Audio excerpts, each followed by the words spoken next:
aspects qui ont prouvé, c'est tout simplement que la réalité à l'échelle quantique, elle est effectivement non locale. Ça ne veut pas dire qu'elle est subjective pour autant, mais ce qu'on vient de prouver, en fait, en réalité, c'est seulement son caractère non local. Qu'une cause ici peut avoir un effet instantané là-bas simultanément. Donc, en réalité, si ces preuves-là éliminent la possibilité d'une théorie à variable cachée qu'Einstein proposait, c'est parce qu'Einstein voulait une théorie locale. Mais on pourrait proposer une autre théorie à variable cachée non locale. Et ça serait compatible avec ses expériences. C'est ce que notamment David Bohm a fait. C'en est un exemple, là, mais je pense qu'il y en a d'autres aussi qui ont été proposés. C'est cette partie-là de la théorie qu'on utilise pour prétendre qu'on a réussi à faire une téléportation. Oui, absolument. Ah ouais. C'est ça. Et selon l'interprétation naïve, qui est un autre point de vue, il y a Bohr aussi, l'interprétation de Copenhague, qui a donné une réponse à ça, mais là, je vais laisser tomber son point de vue. Donc, dans le fond, moi, je vais remplacer le critère de réalité d'Einstein parce que j'appelle un critère de réalité naïf. Donc, partant du fait que l'accord entre la mécanique quantique et la réalité des expériences est établi, on dira qu'une grandeur physique est physiquement réelle en tant que superposition d'états qui représente donc la forme et le volume de la particule. Et la position et la vitesse d'une particule sont toujours simultanément réelles en tant que valeur numérique unique et en tant que valeur moyenne. Et donc, la mécanique quantique, elle est complète, elle donne toute l'information, position et vitesse en tant que valeur moyenne, forme et volume de la particule en tant que superposition d'états. Et la réalité, elle est objective parce qu'on peut accéder à une connaissance du monde microscopique en éliminant l'effet de l'observateur par une analyse statistique. Donc, moi, je dis la mécanique quantique, elle est complète, la réalité, elle est objective et elle est non locale parce que ça, c'est prouvé par l'expérience, il faut l'accepter. Ça va pour ça. Donc là, il y a beaucoup de détails que j'ai supprimés parce que c'est un long débat. Peut-être juste prendre 2 minutes pour compléter cette ligne de pensée avec l'interprétation par la conscience qui va plus loin. Et ici, donc c'est Wigner, qui est quand même un grand physicien. Il ne faut pas nier que c'est un bon physicien, même s'il dit des choses qu'on peut juger discutables. Lui, il revient plus dans le cadre de l'interprétation de Copenhague et qu'une mesure provoque la réduction, donc soit de la superposition de position, soit de la superposition de vitesse. Alors, si on se demande pourquoi après une réduction, c'est telle valeur qui reste plutôt que telle autre, dans le cas de la particule dans l'enceinte, pourquoi le point apparaît ici plutôt que là? Eh bien, Wigner dira que c'est la conscience de l'observateur qui est en train de faire l'expérience, qui choisit, qui fait un choix parmi la superposition d'états et qui dit, voilà, c'est comme ça qu'il y aura telle valeur qui va rester plutôt que l'autre. Donc, ça nous ramène un peu à une interprétation subjectiviste où la réalité est créée par les choix de l'observateur conscient. Mais cette interprétation-là a plusieurs problèmes. J'en fais un survol. D'abord, la même réalité est perçue de la même façon par tous les observateurs. Si chacun, par nos consciences, on déterminait quelle est la réalité, bon, on a un problème ici avec le fait qu'on l'aperçoit tous de la même manière au niveau matériel. Il y a ensuite la question des probabilités qui est incompatible avec l'action de la volonté.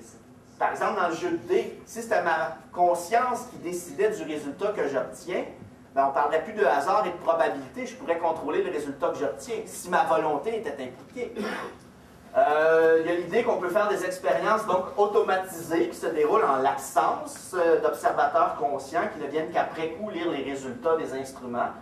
Et aussi le fait que dans le formalisme mathématique de la mécanique quantique, on ne fait jamais dans les variables référence ni à l'observateur ni à sa conscience. Si la conscience de l'observateur avait un rôle à jouer, on aurait une lacune. Mais bon, mon cher collègue psychologue sera d'accord, les questions de conscience ne relèvent pas que de la physique. Donc, si on passe au domaine ce qu'on peut appeler les sciences de l'esprit, la neurologie et la biologie, bien, si la conscience était impliquée dans les phénomènes quantiques, sûrement que la psychologie aurait quelque chose à dire là-dessus. Bon, d'abord, l'esprit, selon le point de vue de la science, est un phénomène qui émerge de la manière dont les neurones communiquent entre eux. La conscience émerge du fait que c'est tel neurone qui communique avec tel millier d'autres neurones en même temps, mais n'est pas relié directement au mécanisme moléculaire et électrique de communication entre les neurones. Alors, on voit difficilement où pourrait être un lien entre les échanges d'influx nerveux faits par les neurones et les phénomènes physiques à l'échelle quantique. Donc, il faudrait éventuellement développer cette question-là. Comment le lien se fait-il? La neurologie et la psychologie ne font aucune référence à la physique quantique. Pas besoin. Ensuite, donc, ben là, je reviens un peu à ce que je disais avant. Par quel mécanisme la conscience agirait sur les superpositions d'états? Pourquoi la conscience ferait tel choix plutôt que tel autre? Un autre problème, c'est que, à moins qu'il y ait eu des nouveautés, il n'y a aucune définition scientifique de ce qu'est la conscience comme telle pour l'instant. On décrit un processus. OK. Mais il y a encore de la recherche à faire à ce niveau-là. Ça pose aussi la question, quels autres animaux seraient capables de provoquer une réduction par leur conscience? Par exemple, un chat comme le chat de Schrödinger. Ça pose la question que la conscience est apparue tardivement dans l'histoire de la vie sur Terre. Alors, comment les phénomènes quantiques se déroulaient-ils avant l'apparition des êtres conscients? Il y a aussi un problème d'échelle de temps. Bon, il y a une théorie qui s'appelle la décohérence qui rend compte du phénomène de réduction. Donc, pour nos besoins, là, décohérence puis réduction, on va prendre ça comme des synonymes ce soir. Est-ce que, en passant, peux-tu dire, c'est quoi le chat de Schrödinger quand tu parles? C'est une expérience? OK, je vais y revenir après. Je prendrai quelques minutes après pour terminer là-dessus. C'est une expérience de pensée, c'est pas une expérience qui a vraiment été faite. Je vais y revenir. Donc, ce qu'on dira, c'est ceci. Si un objet macroscopique pouvait se retrouver dans plusieurs états en même temps, donc comme le chat de Schrödinger, il pourrait, selon l'expérience qu'on verra tantôt, être à la fois mort et vivant, le temps de réduction à un seul état, mort ou vivant, ce temps de réduction diminue quand l'objet devient plus grand. Plus l'objet est gros, plus le temps de décohérence ou de réduction doit être petit, selon cette branche de la mécanique quantique qui est la théorie de la décohérence. Donc, un chat est composé d'à peu près 10 à la 27 particules, donc le chiffre 1 suivi de 27 fois le chiffre 0. Et le temps de décohérence est de l'ordre de 10 à la moins 31 secondes. 0,30 fois le chiffre 0, 1. C'est court. Si je reviens au cerveau, le cerveau a une masse moyenne de 1,4 kg. C'est sensiblement la même taille qu'un chat. Pas tout à fait, mais à peu près. 31, c'est 1 sur 10 à la 1 sur 10 à la 31. Or, le temps de réflexe du cerveau est de l'ordre du dixième de seconde. Le temps que ça nous prend pour percevoir quelque chose et réagir, c'est de l'ordre de 1 dixième de seconde. Donc, si, mettons, on est dans une expérience quantique et que le cerveau pouvait percevoir une superposition d'états pour une particule, et là, par la conscience, décider d'une réduction à telle position, bien, pour le cerveau, pour qu'il se réduise lui-même, on a une différence de temps 30 ordres de grandeur. C'est-à-dire que le cerveau prendrait à peu près 1 dixième de seconde pour devenir conscient que ce qu'il observe est dans une superposition d'états et pour décider que c'est tel état final qui va rester. Et par contre, si le cerveau lui-même, on le voit comme un objet quantique qui doit se réduire lui-même dans le processus pour que la conscience agisse, le cerveau se réduirait en un temps 10 exposants 30 fois plus court. Autrement dit, si je fais une comparaison, okay, regardez ça là.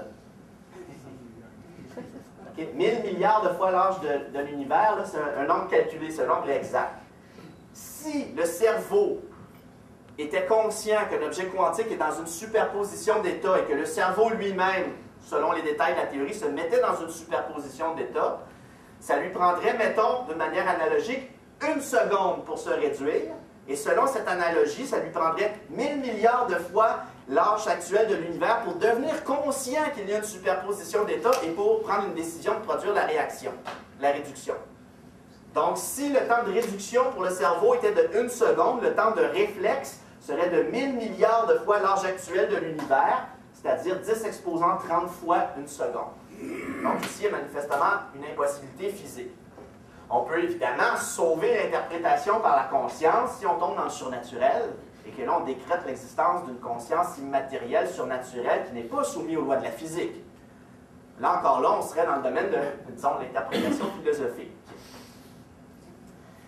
Voilà. Alors, pour toutes ces raisons-là, j'affirme avoir démontré que l'interprétation par la conscience ne tient pas la route. Mais évidemment, si vous n'êtes pas d'accord avec mes arguments, ben, je vous invite à les critiquer tout à l'heure. Je prends deux